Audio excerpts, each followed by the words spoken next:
보도가 되는 걸로 보면 끝장 기자회견을 하겠다. 뭐 한 질문에 팔로업 계속처럼 후속 질문들이 계속 와도 계속 받겠다. 첫 번째 들은 질문. 그렇게 용기 있는 기자가 있을까? 첫 번째. 두 번째, 두세 번 하면 화낼 것 같은데. 어떻게 보세요? 뭐 기자가 뭐 하겠죠. 왜냐면 하라고 했으니까. 네, 하라고 했으니까. 하라고 했으니까 할 텐데 중요한 거는 뭘 질문할 거냐가 핵심인 것 같습니다. 그러니까 지금 상황에서 질문하라고 그러면 사실 제가 볼 때는 질문의 거의 반 이상은 명태균 씨 관련 얘기이지 않을 그럴 수밖에 없지 않을까 싶거든요. 요즘 이슈라서. 그렇죠. 네. 그리고 윤석열 대통령도 그거를 알고선 지금 그걸 알고서는 나는 뭐 그런 거 안 하시잖아요 원래. 무제한 질문 같은 거 보장 안 해주지 않습니까? 그런 적이 없잖아요. 근데 지금 그걸 하라고 하는 거잖아요. 나한테 물어봐라고 하는 거지 않습니까? 지금 나 할 말이 많아. 명태균은 정리됐다라고 속으로 생각하는 거지. 그렇죠. 그러니까 네. 그리고 요 이제 뭐 내피셜입니다만 평론가가 하는 게 뭐 내피셜이죠. 근데 이제 요거 하고 나서 그 다음날 명태균 씨 소환되잖아요. 네. 그러면 근데 지금 윤석열 대통령이 어쨌든 아무리 대통령이라도 명태균 씨하고 직접 연락을 할 수는 없는 거 아닙니까? 근데 기자들이 막 명태균 씨 얘기를 막 물어봐요. 그러면 대통령이 공개적으로 얘기를 하는 겁니다. 가이드라인을 정해주는구나. 명태균한테. 그렇죠. 명태균 얘기를 공개적으로 하는 거예요. 나는 명태균을 경선 때까지만 만나고 그 다음에는 안 만났고 취임식 전날 전화가 와서 그날은 전화를 수백 통 수천 통을 받아가지고 그냥 덕담을 했는데 잘 기억은 안 나고 하지만 아마 그 녹취가 있는 거를 볼 때는 그 덕담 얘기 한 거고 공천 개입은 없고 그리고 그 다음에는 일절 연락한 바가 없는데 다만 김건희 여사는 뭐 이렇게 뭐 이런 좀 사소한 얘기 뭐 꿈 해몽 같은 거 뭐 그런 거 얘기했을 수는 있고 등등등등등등 그러네. 그런 거 하면은 그 다음날 소환돼가지고 명태균 씨가 뭐 포토라인에 결국은 서겠죠. 왜냐면 창원지검에는 지하실이 없다고 하니까 그 지하 주차장이 없다고 하니까 그래요? 포토라인에 서가지고 뭐 이거 물어보고 할 텐데 거기에 맞춰서 얘기를 하고 또 들어가서 조사받을 때도 그거에 맞춰서 얘기를 하고 쿵짝쿵짝 이렇게 가는 그림 아니냐. 그런데 그렇게 해서 명태균 씨는 이제 구속이 안 되는 걸 기대하고 할 텐데 제 혼자만의 생각은 그러고 이제 구속되는 그림 아니냐. 이제 약간 이런 혼자만의 상상을 하는 겁니다. 이제.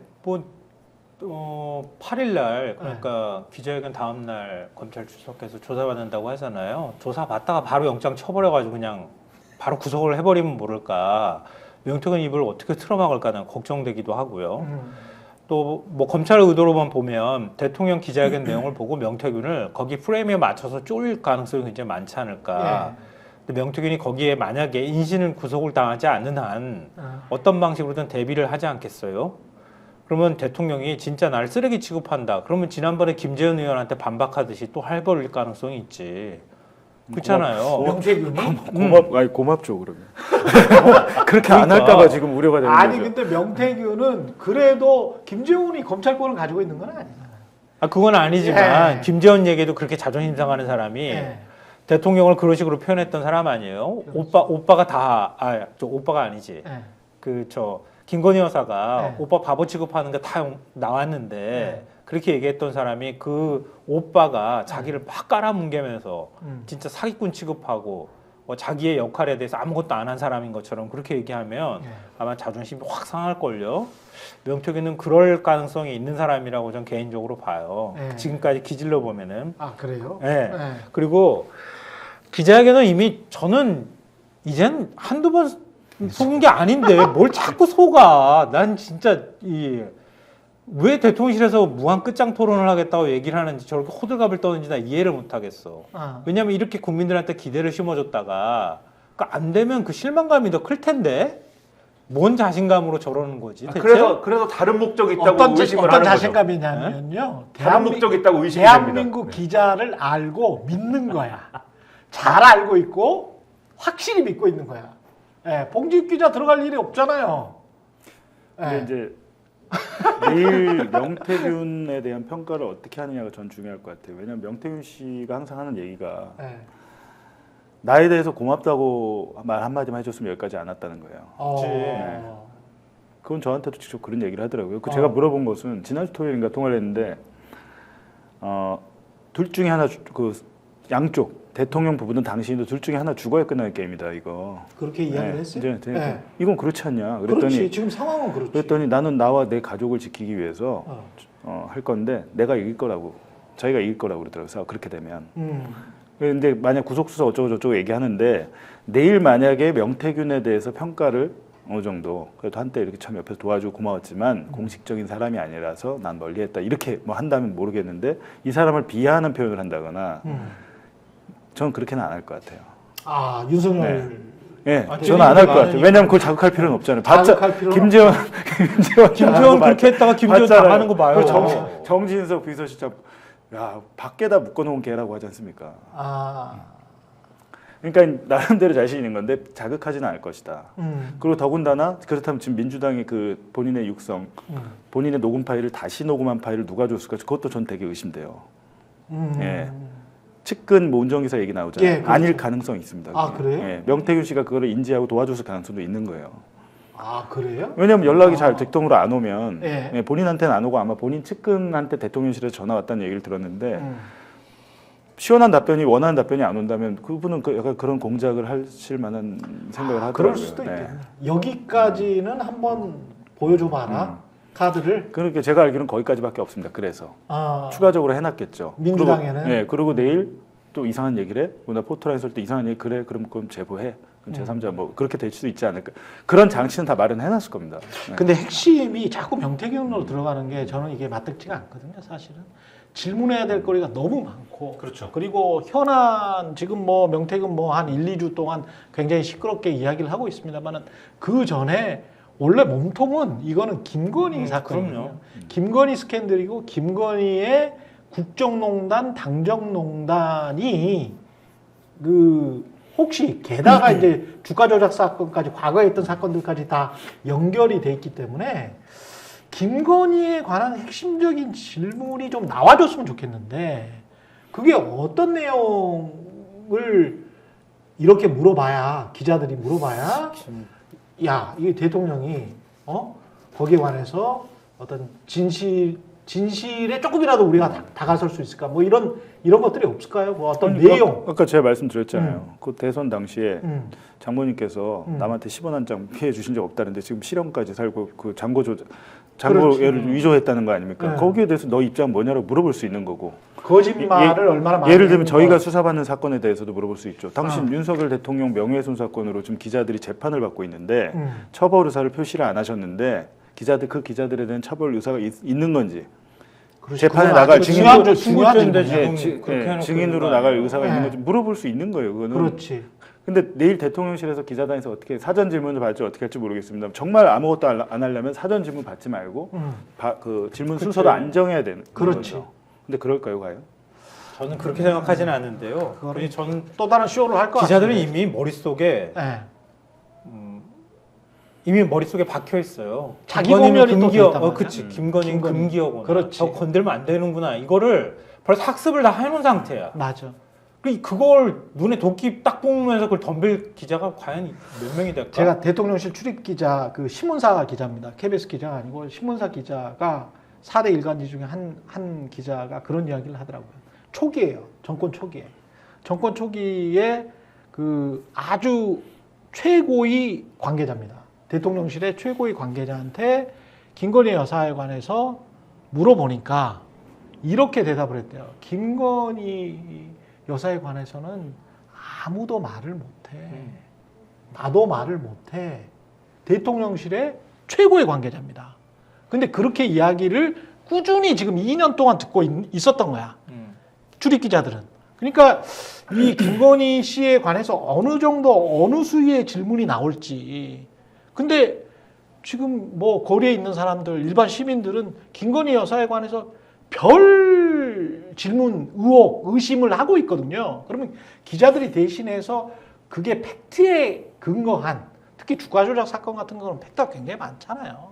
그런 것들이랄지 이런 것들은 한번 정확하게 물어보고, 그 다음에 이제 특히 대통령의 거짓말 같은 경우는 도대체 대통령실 관계자가 이런 이야기를 했는데 그게 대통령이나 김건희 여사한테 물어보고 한 건지 대통령이 좀 밝혀달라 이런 거는 다 지금 거짓말 아니었냐. 그렇지. 최상병 사건 같은 경우도 국방부 장관이랑 통화한 적 없었다며. 근데 이게 지금 몇 번을 통화한 거냐. 그럼 당신은 지금 도대체 대통령이 몇 번을 거짓말을 한 거냐. 너무 거짓말 많이 한 거 아니냐.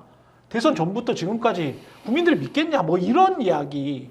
이런 거를 좀 팩트를 가지고 대통령이 거짓말한 것들을 조금 모아서 무제한으로 당신이 거짓말한 게 거짓말로 보이는 게 이렇게 많은데 제발 좀 답변을 해주시오. 근데 어떤 게 이제 진실인지. 제가 생각할 때 예. 김건희 여사와 관련된 질문이 있긴 있겠으나 예. 이제 기대하시는 것만큼의 수위는 전혀 아닐 것이고 맞아요. 나올 것이고 근데 대통령의 태도는 철벽 방어다. 이거는 매우 분명할 겁니다. 김건희 여사에 대해서는 철벽 방어다. 도이치모터스 어떤 질문이 나와도 검찰이 불기소했다. 이렇게 갈 것이고 예. 디올백 뭐 어떤 질문이 나와도 검찰이 불기소했다. 이걸로 다 끝낼 것이고 나머지 질문에 대해서는 뭐 이건 이렇고 저건 저렇고 하지만 이 세상 시끄럽게 해서 그 부분은 죄송합니다. 뭐 요 정도 세상이 시끄러워서 내가 죄송합니다. 요 정도. 그리고 앞으로 김건희 여사는 아무것도 안 하는데 다만 해외 순방은 나랑 같이 갑니다. 뭐 요 정도.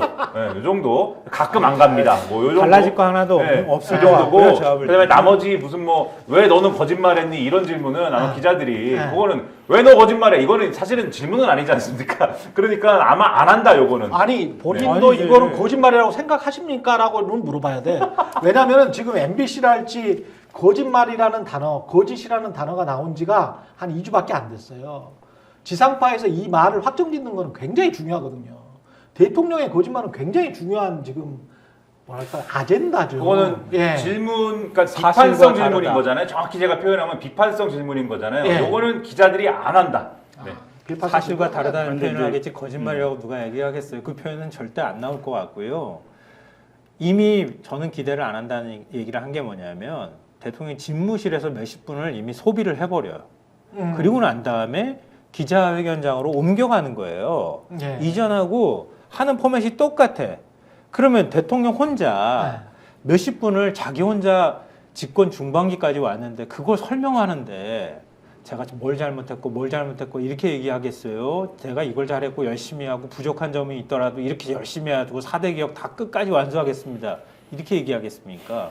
이미 시작부터 그게 딱 고정이 됐고요. 예. 그거 하지 말라는 거예요. 지금 언론은. 그렇지. 바로 기자회견장 딱 나와가지고 대통령에게 짧게 하고 그냥 바로 질문 받아가지고 대통령이 솔직한 얘기 다 털어버리라는 게 지금 보수 언론의 얘기인데 그 보면 말 안 듣는 거야 이미. 그렇게 막 그거 하지 마세요 했더니 아 그럼 최소 할게요. 한 20분 하면 됩니까? 이러고 있어요 지금. 그래, 그러니까 20분을 자화자찬을 하면 그것부터 되냐? 그냥 끝난 거예요. 거기서 할 얘기 내가 국민들이 날 오해하고 소통 부족이고 홍보 부족으로 날 잘 이해를 못하는 걸 거기서 다 얘기하겠다는 뜻이야. 그러고 난 다음에 질문 받겠다고 하는데 기자들이 진짜 미친 척하고 막 물어버리면 모르겠는데 그 정도까지 안 된다 그러면은 그냥 이전하고 근데 별반 저는 다르지 않다는 거예요. 기자회견은 타이밍 자체를 잘 보면 2016년 10월 20일에 태블릿 JTBC 태블릿 보도 있고 아마 그 주에 바로 박근혜 대통령이 사과 2번 했을 거예요. 예.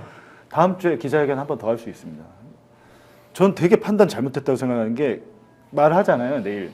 그럼 대통령의 거짓말이 뭔지 팩트 체크하는 기사가 한 3, 4일간 쭉 나올 그치. 거예요. 그러면 거기 중에 굉장히 곤란 뭐가 터지면 다음 주에 한 번 더 할 수밖에 없다. 그러면 2016년 데자뷰처럼 시작될 수도 있습니다. 그러면. 맞습니다. 왜냐하면 여태까지 말을 안 했지만 이제 대통령이 본인의 입으로 거짓말을 해버리면 전 국민이 보는 데서 그거를 또 언론이 확인을 해봤더니 거짓말이 맞아. 그럼 국민이 그 기사를 보면 이거 거짓말쟁이네. 그럼 어떻게 될까요? 예, 이건 무슨 십몇 지지율 19% 17%의 문제가 아니게 되는 거죠. 신뢰를 국민들이 대통령을 대통령으로 믿지를 못하는데 그 나라가 닉슨도 결국 교수님. 거짓말 때문에 사임을 한 겁니다. 그렇죠. 오늘 조선하고 동아일보 네. 사설이 모든 걸 얘기해줘요. 워터게이트- 동아일보 사설 제목이 예. 윤회견 마지막 기회라는 각오로 해야. 알고 있는 거야 감을. 아니 근데 여기서 한 그렇다고 방 더 해서 무너져버리면 본인이 자 그때 그건 제가 거짓말한 거였습니다. 이렇게 할 리는 너무 없기 때문에 저는 저거를 왜 할까 하는 생각이 들더라고요. 왜? 그러니까 민주당이 만약에 진짜 전략적으로 윤 대통령 목소리나 김건희 여사 목소리 녹음 파일 갖고 있다고 하면 까지 않고 기자회견 보고 난 다음에 까버려야 돼. 아니면 하고 있을 때 까든가. 그렇게 까버리면은 더 이상 못 막아. 끝이야. 뉴스타파가 저 검찰총장 청문회 할 때 깐 것처럼 하고 있을 때 맞다. 하고 있을 때 그때 윤석열 그렇죠. 시작부터 거짓말로 시작한 거잖아. 그때 뉴스타파가 욕을 먹더라도 끌어내렸어야 돼. 아니 그게 아니라 저희는 한상진 기자가 아. 대통령 그 통화 녹음 파일 깠잖아요. 이거 거짓말 아니에요. 인사청 아. 윤우진 한테 그 그렇지. 변호사 이남석 변호사 연결해 줬는데 안 해줬다고. 그렇죠. 그것 때문에 한 2, 3일간 회원 저희 후원자가 6천 명인가 그래, 빠졌죠. 6천 명 네. 빠졌지. 그리고 전화가 회사 전화가 마비가 되고 음. 한상진 기자는 배우자의 회사에까지 항의 전화가 와서 뉴스타파가 그때 지금까지 당시- 지금까지 많은 사람들이 네. 지지하고 성원하는 건 바로 그때 그 깎기 때문이다. 저 그렇게 아니, 생각해요. 그때는 엄청 전 없었을 때니까 엄청 힘들었는데, 힘들었다고. 아니 저는 있었을 때인데 그때 제가 딱 한마디만 드리고 꼭 우리가 기억해야 되는 게 지금은 반 윤석열 타도에 앞장서고 있는 모 매체 진보 진영의 매체에 대표 사장님께서 오셔가지고 백발을 휘날리시면서 오셔서 뉴스타파 실내로 들어오셔가지고 막 호통을 쳤어요. 뉴스룸 서울에서 네. 우리 백은종 대표님 응징 취재로 오셨죠. 응징 취재를. 밝혀버리지 말고. 아니 하여간 근데 그게 나쁜 건 아니었습니다. 아니 그거 그러니까 가지고, 예. 이거는 제가 꼭 말씀드리려고 하는 건 뭐냐면 그러니까 이 진실을 보도하는 기자들이 결과를 이게 이렇게 되면 윤석열이라는 그 당시에 민주당이 지명한 어떤 검찰총장이 절대 선이고 진실을 보도하려고 하는 언론 매체가 절대 악이다. 지금이라도 그런 생각은 좀 하지 마시라. 예. 크게 후회하게 된다. 맞습니다. 시간이 지나가면. 그래서 제발 진실로 좀 다가가자. 우리가 지금 윤석열 씨를 계속 비판을 하는 것도 제가 의식적으로 윤석열 대통령이라는 말을 잘 안 하거든요. 지금 캐나다 돌아와가지고. 저는 대통령 자격이 이미 없다라고 생각을 하기 때문에 그나마 존칭인 윤석열 씨라고 계속 지금 이야기를 하는 겁니다. 예. 그러니까 저도 이런 네. 자리에 와가지고 윤 대통령 비판할 자격이 좀 그 진보 진영에도 네. 얘기할 자격이 조금 있다고 생각하는 게 네. 윤 대통령 문재인 대통령이 검찰총장으로 지명했을 때 제가 네. 그랬거든요. 윤 대통령 그러니까 윤석열 검사는 너무 잘 드는 칼이다. 잡으면 잡는 쪽에서도 손이 베일 수 그렇지. 있다. 그 얘기를 했던 게 제가 지금도 기억이 나거든요. 예. 그러니까 세상의 모든 게 그 당시에 봤을 때는 참이지만 나중에 가면 거짓으로 드러나는 경우가 굉장히 많거든요. 그렇습니다. 우리가 그 정신은 좀 잃지 말아야 되겠다는 생각이 들어요. 스픽스는 말하는 언론입니다. 대세는 유튜브, 그중에서 스픽스. 좋아요, 댓글, 구독, 알림 설정. 여러분이 저희를 사랑해 주시고 우리가 여러분을 사랑하는 4가지 방법입니다.